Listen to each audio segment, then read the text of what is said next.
ky është një shembull bad user experience, Janë gjithmonë produkte që janë të pamundura për t'u lexuar dhe në momentin që janë defektoze, e ke të pamundur të krijosh atë hartë në kokën tënde se si to get back on track. Gjithsesi, ideja është që me aq sa ne kemi eksperiencë, ne them grupi i punës që ne punojmë quhet Fabrik, dizenjon user interface, user experience, produkte digjitale, shpesh tentojmë dhe produkte reale që bjen më shumë në ato vorbullat e industrial design. Kemi të bëjmë shumë dhe normalisht me fushën e arkitekturës, pra është e vështirë kur thua ç'a është user experience.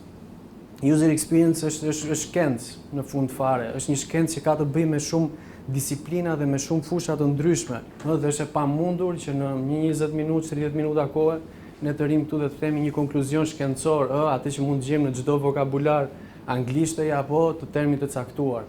Kështu që ajo që do flas sot nuk është tamam ajo çka bëjmë ne, sepse mund t'ju them çka bëjmë, si e bëjmë, njerëzit e përfshirë në skuadrën tonë, nga programues, ke designer frontendi, programues frontendi, programues backendi, mund t'ju flas për gjuhët e programimit që programojnë, por jam i sigurt momentin që ajo dera do mbyllet mrapa jush, fare paka për të ngelur nga ky prezantim. Atëherë i ribëra një riformatim procesit tim mendor dhe arrita në konkluzionin që ishte më mirë të flisja për statin mendor, për atë stat mendor që ne përballemi me botën ose për detajet që ne arrim të shohim, ato gjëra që një njeri që nuk e ka bukë të përditshme këtë user experience, këtë gjën e pa, domethënë këtë abstrakte dhe nuk mund të flas për user experience pa fol për user interface, ose të flasësh user experience, user interface pa fol për interaction design, që është ajo pjesa shkencore ku kemi të bëjmë me filozofinë, kemi të bëjmë me psikologjinë, kemi të bëjmë me sociologji, kemi të bëjmë me shkenca kompjuterike, me analizë gjuhësh të ndryshme, pa fol për arkitekturën në të njëjtën kohë, pa fol për urban design. Shumë më shumë ditët e sotme arkitekt sistemesh digjitale po përdorin teknika që janë përdorur 2000 vjet përpara, që nga teknikat romake, ke ato që përmendët të rilindjes, zbulime që kanë në thelb të bëjnë me ato particles, le të themi, bazë të procesit mendor të humanit. Dhe vazhdoj me këtë këndvështrim të botës, më shumë se sa me si këto gjëra bëhen. Dhe doja t'ju sillja në vëmendje një poezi, që praktikisht do ta shihni pse është relevante kjo poezi mbrapa. Besoj se të gjithë kuptojmë anglisht, por që to see a world in a grain of sand, and heaven in a wild flower, hold infinity in the palm of our hands, and eternity in an hour.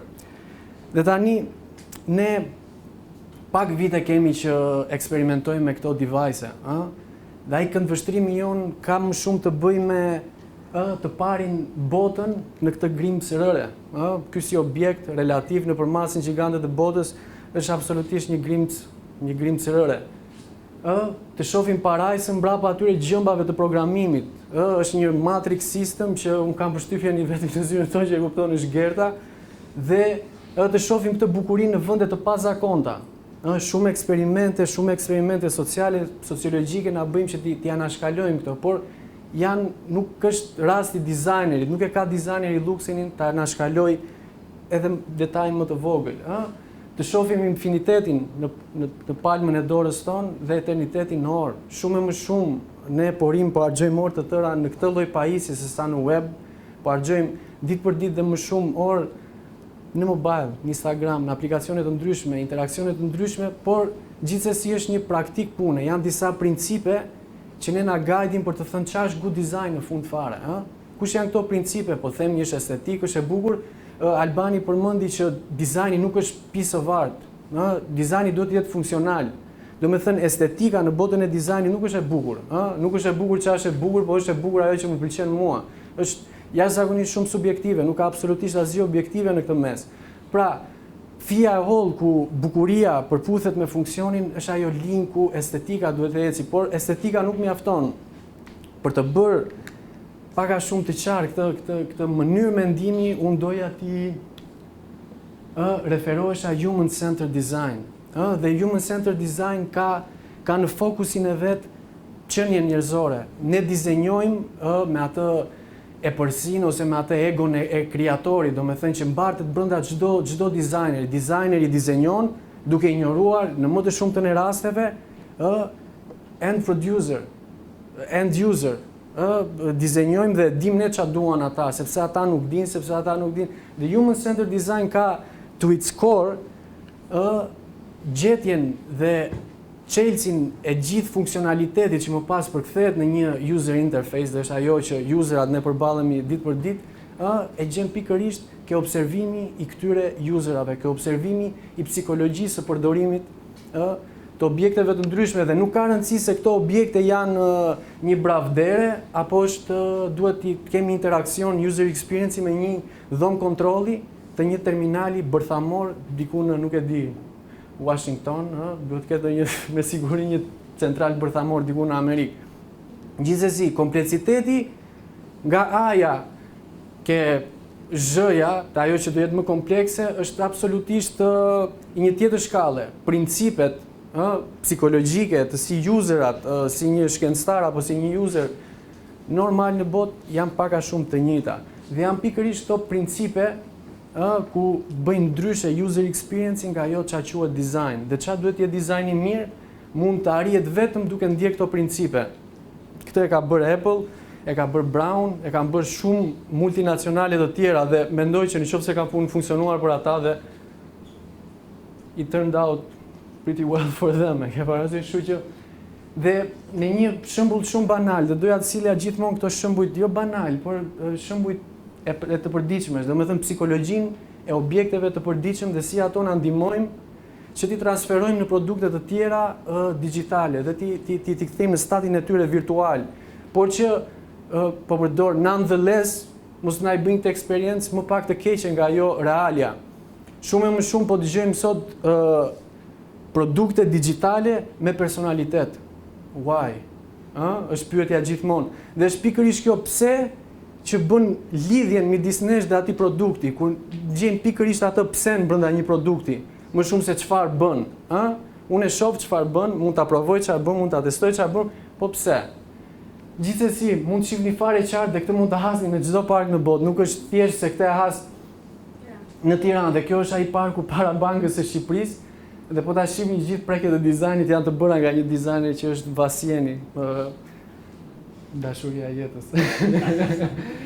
Por që gjithsesi, një dizajner normalisht ka nevojë për një version të forecast, domethënë një forecast të vëshëm të dizajnit të tij. Si ky dizajn do impaktojë userat dhe normalisht nëse do të ndiqnin disa hapa, ne jemi qenie njerëzore dhe nuk ecim drejt majtas para mbrapa ose në një formë kuadratike. Këta dizajner do kuptonin që ndoshta nuk kishin pse ta harxhonin gjithë atë pjesë materiali kod dhe kjo shtylla këtu duket e pavënda shtylla.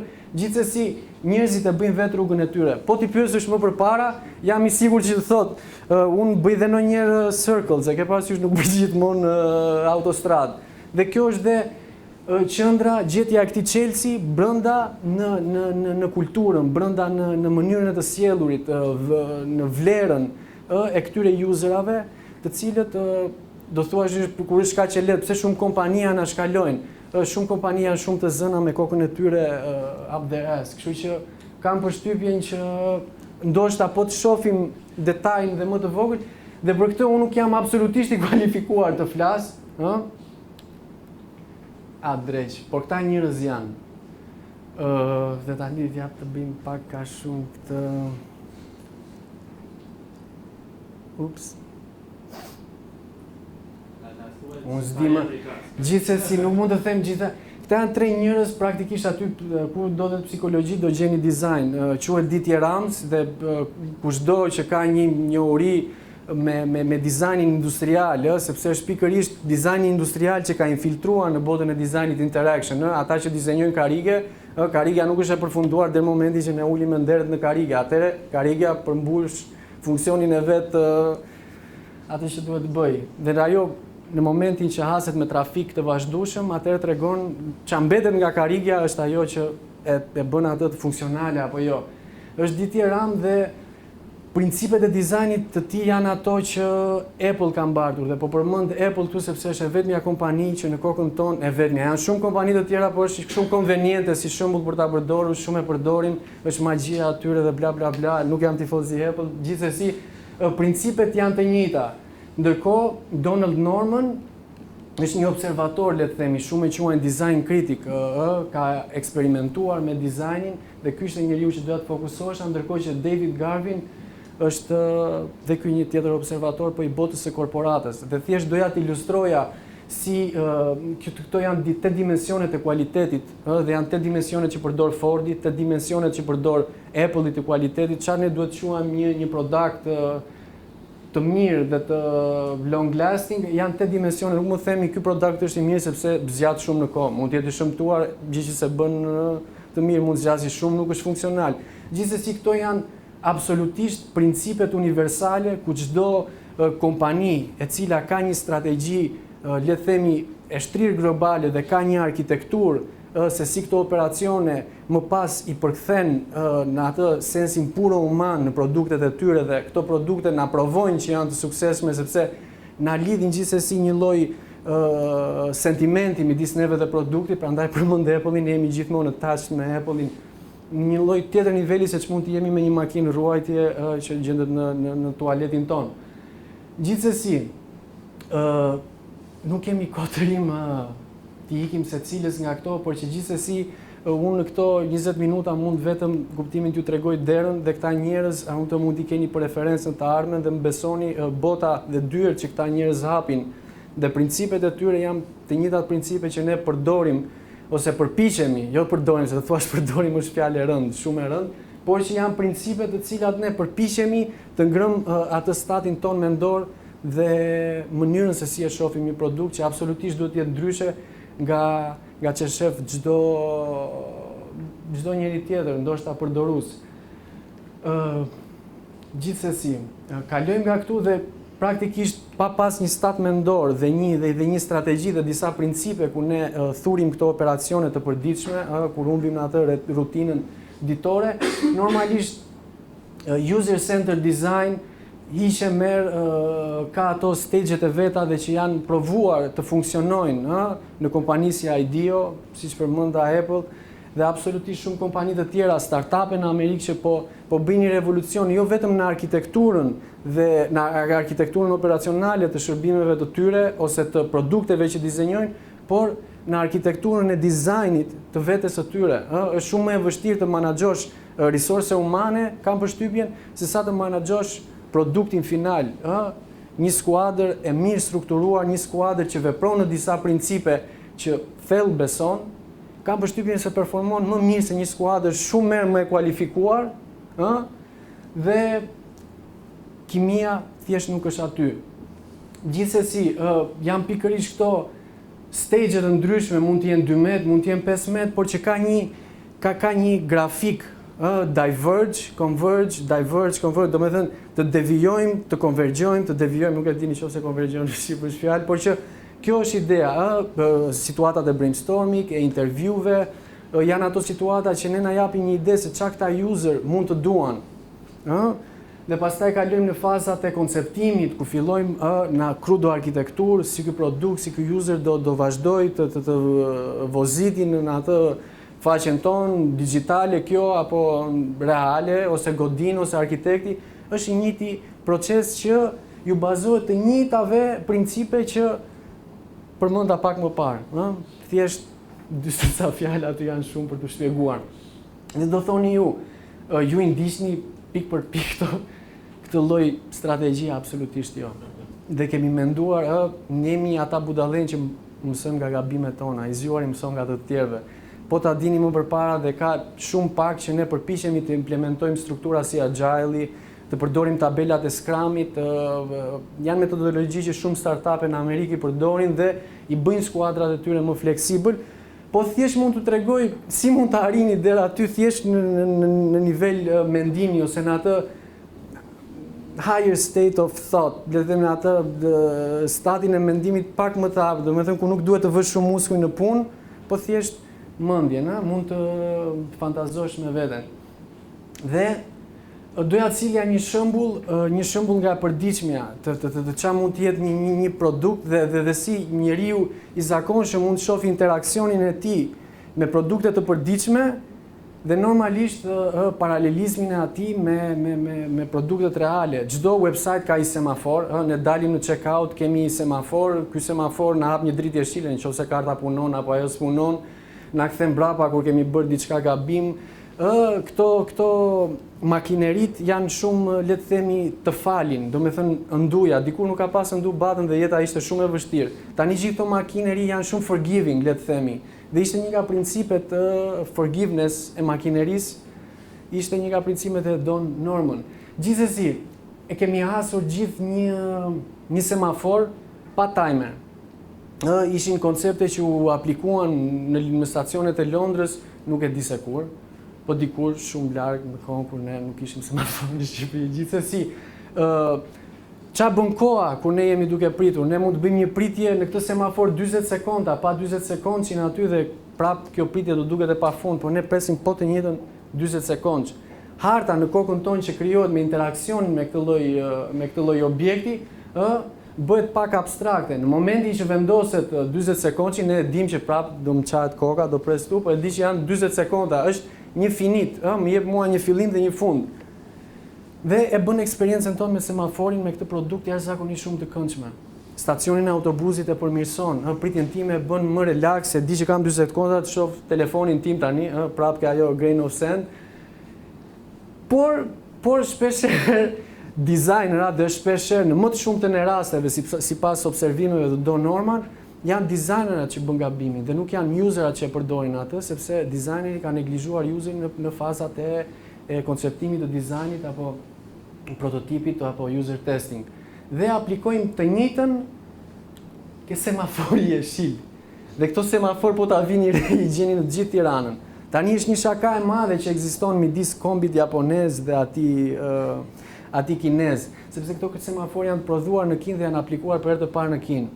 Tani çfarë efekti ndodh kur ti më vë kalkulim se kur mua duhet të më ndalohet drita jeshile. Drita jeshile mua më inspiron lëvizje, hapet drita jeshile, vjen demokracia, hapet drita jeshile, buron paraja, kartat futen aty, marr konfirmim, drita jeshile për mua është ecje. Dhe unë kam 5 sekonda. Sipas ligjeve të sinjalistikës duhen 30 metra që unë ta shoh atë 5 sekondë dhe e vetmja gjë në qoftë se në rastin se jam ulur mbi një 4.2 V8 benzine, do të jap gaz. Do të jap gaz për të kaluar këtë 4 sekondë dhe këtë 30 është 30 metra për 4 sekonda dhe ngelet 1 sekondë. Në krahun tjetër është useri, the everyday user që shef të kuqen e vet, kuqja vet po bën countdown dhe ky po përpiqet të eci. 30 metra, 4 sekonda dhe lë këtë user 1 sekondë larg vdekjes. Dhe efekti i parë pozitiv që na bën semafori me countdown të kuqja, na eliminon me aksidente dhe me katastrofa humane semafori ke jeshilja. Dhe sipas observimit bla bla bla statistikor japonez të road safety, më the të thash, këto aksidente, por këta të zgjuar japonez i bëjnë eksperimentet sipas statistikave që marrin nga shteti kinez. Kinezët i kanë resurset humane të spare, por që japonezët janë pak më të mbledhur. Dhe ne tani si shtet shqiptar vëm dhe bëjmë një analizë të cilësisë produktit, ato të David A. Garvin dhe themi, ok, ku është më e lira produkti për ta blerë? Normalisht është semafori kinez. Dhe marrim dhe aplikojmë një sistem të ri totalisht faulty. Po të kishim bërë research pak më të mirë ose le të themi institucionet tona të ishin pak më analitike, do kishim kuptuar që pse ky semafor nuk ekziston në këtë lloj forme në një vend tjetër, pak më civilizuar ose pak më me thought process më të sofistikuar, le të themi. Ikim nga ky objekt, nuk dua t'ju trash më, por është një tjetër user experience, kjo është një foto personale tani në kalan e Butrintit. Dhe datat janë të sakta, janë të ekstraktura nga një tjetër telefon. Dhe kemi një produkt që është kalaja, absolutisht nuk është e termoizoluar për kondicionet e një qenie njerëzore që jeton në modernizëm, dhe normalisht useri brenda kalas ka ndjerë nevojën e të ftohtit. Ka ndjerë nevojën që mos të ketë ftohtë kur është ftohtë dhe ngrohtë kur është ngrohtë, në ver kalaja vlon nguri, në dimër përvëlon. Dhe vjen në konkluzionin më konvenient të mundshëm dhe të themi këtij produkti të mbrojtur nga UNESCO World Heritage bla bla bla, dhe pse ky është i mbrojtur, ky kondicioner përfundon në një kala të shekullit të 4, domethënë në një tokë dhe në një kala mesjete, por në një tokë të ndërtuar që në shekullin e 4 para Ariston. Good user experience? Absolutisht po. Nevojat e përdoruesit, por e ka bërë ky përdorues analizën kulturore të këtij objekti, nevojat e këtij objekti dhe ekzistencën që e ka bërë këtë objekt të qëndrojë gjithë këto vite? Absolutisht jo. 10 për user experience, giljotin për kriminalin që është, e ke parasysh?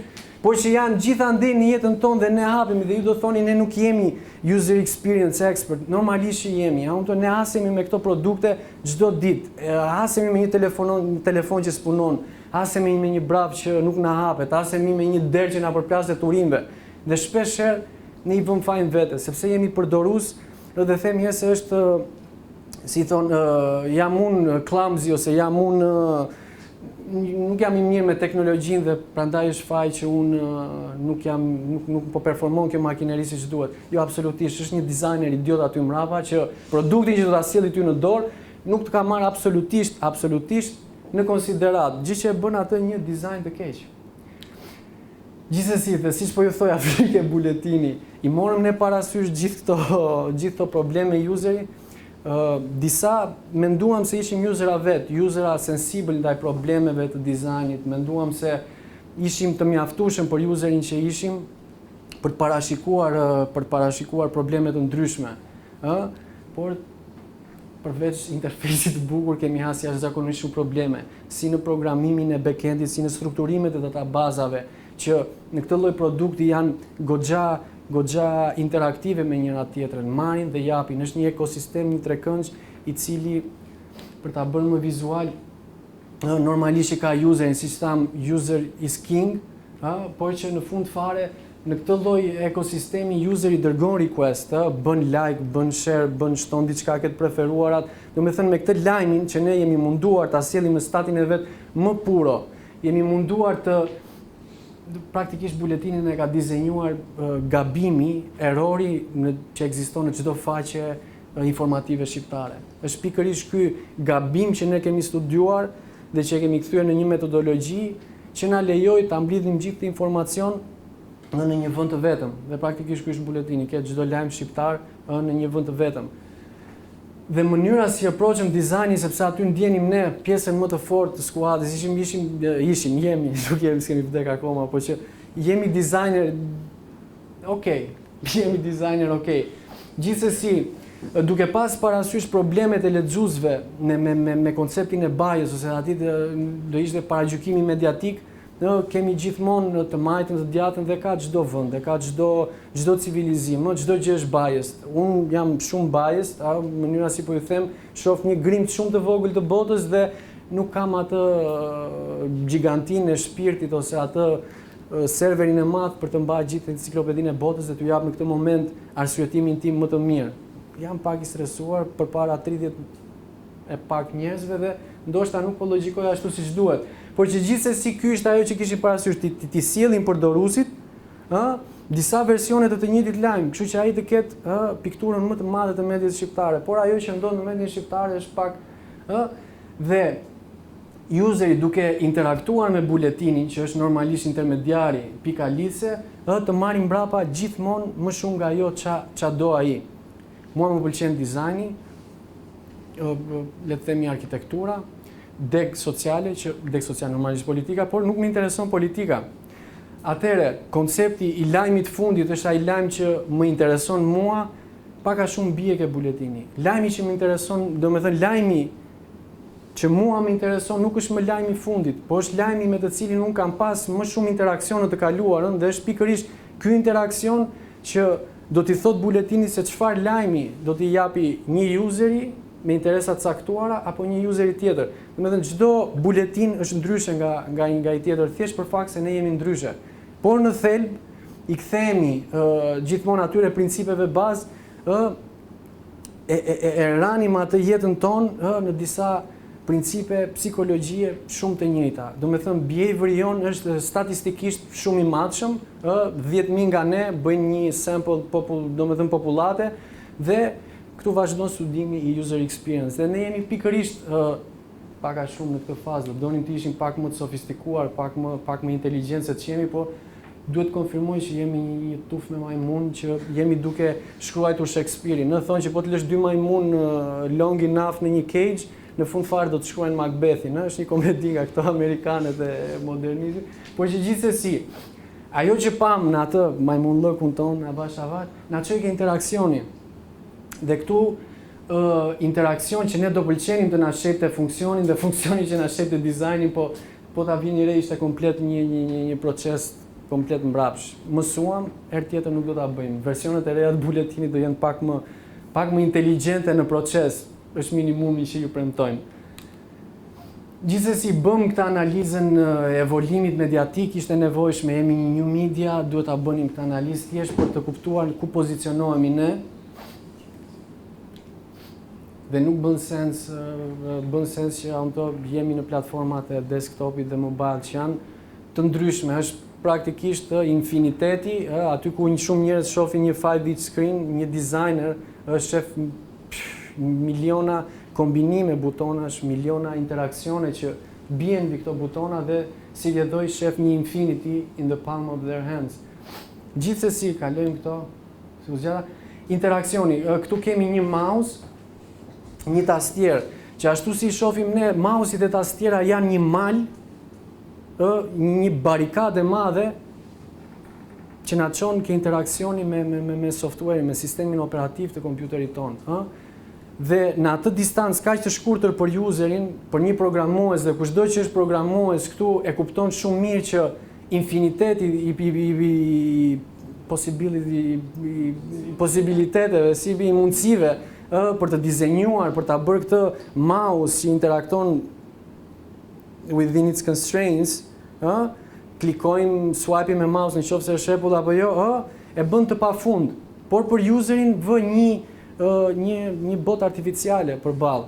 Dhe çfarë na ndodh kur ne kalojmë ke interaksioni me smartphone-et tona, krejt pa apritur ne nuk kemi më një tastier, një mouse, ne vëmë dorën mbi një mouse dhe është ai mouse që realisht merr vendimin për ne. Normalisht e marrim ne me mendjen tonë, po që butoni, e shef që kjo është një shembull që kjo gjëja është dizenjuar keq. 2 usera këtu thonë që ky duhet vrarë, ke parasysh? Nëse, jo për zotin, nuk shtyp asgjë, nuk e duhet ta ketë me kështu, duhet ta ketë me njerëzit e mirë. Gjithsesi, tani domethënë ajo që na lidh me telefonin tonë është sensi i prekjes. Nuk kemi më këtë mouse-in, ne prekim, ti ça prekur, prek ti ndjen, merr një dozë emocioni, ky emocion të shkakton dopamin, procese kimike në kokë dhe ti ku dëgjon, prandaj e dashuron këtë gjën më shumë se çdo device tjetër, dhe shumë njerëz janë besuar Perëndia bla bla bla, por që është praktikisht ky lloj interaksioni, ky lloj sensi prekjes që na bën ne ti bëjmë këto interaksione më emotionally attached me userin dhe mund të ekstraktojmë tani më shumë emocion nga useri, gjë që nuk e bënim dot më përpara me webin. Normalisht mbrapa në Google Analytics mund të marrim bounce rates, mund të marrim conversion rates, ratat e fushatave tona, sa faqe klikohen, tree maps, bla bla bla. Janë gjitha klikimz, impressions, gjëra ku ne mund të përballeshim me fushatat tona, por tani ne kemi këtë emocionin që na lidh me është sensi i prekjes. Ups.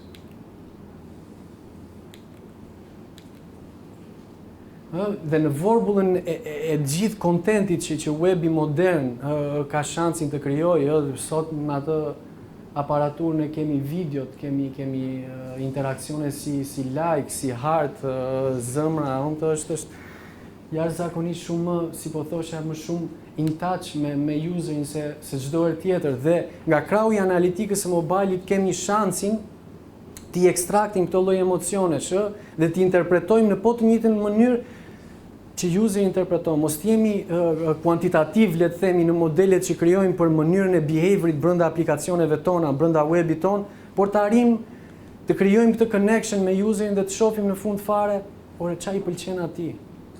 Ai është një end user, that's why prandaj quhet user experience, është intended për një end user dhe është ky user që mban Chelsea e praktikisht çdo lloj përgjigje që dizajnerat duan dhe kanë qejf të marrin, thjesht metodat janë aty për dizajnerat për të provuar dhe ta ekstraktin dhe në të njëjtë ardhmë të prodhojmë normalisht produkte më të mira. No? Mund ta shkarkoni dhe pak a shumë këtë lloj praktike, le të themi, ose këtë lloj kjo prap nuk hiqet. Shohim që është e vlefshme dhe shumë e gjashme në shumë fusha, nëse dizenjon arkitekturë finance, inxhinieri finance, ato bursa që shohim, stock prices, metodat kuantitative, principet e investimit, kanë në thelb po të njëjtën, financa përdoret nga end users, përdoret nga humanë në fund fare që janë responsible për prodhimin e një produkti që prapë përdoret nga humanë, kështu që arkitektura dhe principet që më parë ju përmenda, janë po të njëjta. Këtu ndoshta i shihni më mirë. Nëse dizenjojmë arkitekturë, eksperiencën brenda një shtëpie, principet janë po të njëjta, Një dizajn i mirë duhet të jetë inovativ, duhet ta bëjë këtë produkt useful dhe kjo është fjala që më pëlqen, duhet të jetë onest. Asnjëherë mos dizenjo diçka më shumë ose mos e bë dizajnin të duket diçka që nuk është. Userat nuk janë budallënj. Userat hasi më shumë dizajne sa do ta dim kur ti je i lirë në dizajn, nuk e vën kohën e dur në dizajn, do ta dim kur ke bërë një cop me të gjitha fjalët muti. Gjithsesi, është dhe kjo estetika, ku po thosh është ajo linja e holl midis dizajnit dhe funksionit, por që kjo është e fundit praktikisht në rangun e principeve të Didier Rams dhe produktet që ka dizenjuar janë absolutisht remarkable. As little as design as possible, sa më pak dizajn, pasi ke bërë të nënta hapat, rikonsideroj dizajnin dhe shif çfarë mund të heqësh në një gjë më tepër. Që ta lësh dizajnin një vend, siç tham, një vend safe, prandaj është ajo pjesa, futesh ke faqet shqiptare dhe shef një gjë thua, ky tash mua po vjedholla. Futesh ke PayPal-i, është një vend i bardhë, është designless, dhe ti thua, ja, merri paratë e mia. Asnjëherë ti, domethënë ky është ky interaksioni me njeriu, ku ti nuk më krijon besim zotrim. Ditën e mirë, thank you for doing business today. Do ta bëj me dikë tjetër, prandaj zgjedh PayPal-in dhe lë në bankun. Gjithsesi, pak a shumë gjithë këto principe mblidhen këtu dhe shumë faleminderit që më dëgjuat. Unë thjesht doja të vija një reklam.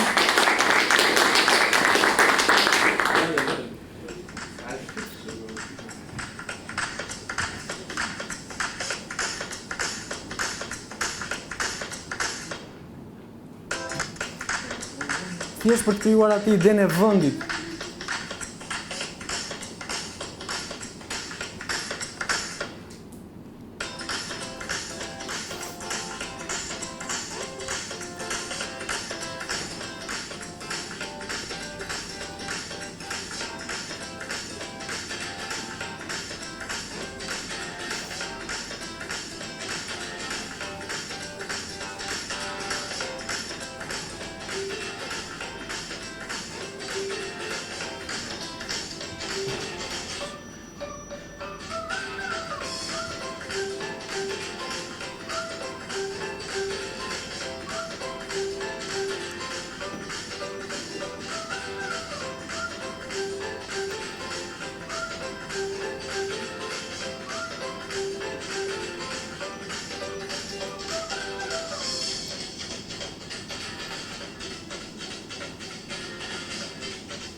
Shumë faleminderit.